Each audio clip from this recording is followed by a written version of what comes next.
যেমনটি দেখতে পাচ্ছেন একজন কোরআন পুড়িয়েছেন কেন, কোরআন পুড়িয়েছেন কেন, কারণটা বলেন।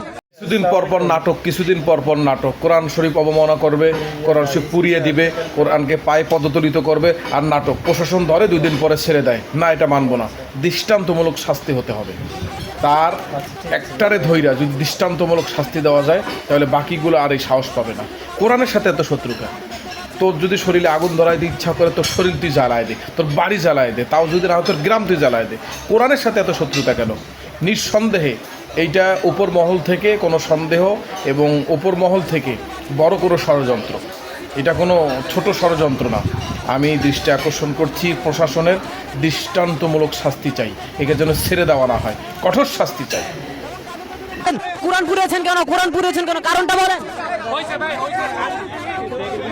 আমাদের পবিত্র আল কোরআন এটাকে পুড়ছে, দেখেন কিভাবে পুড়ছে।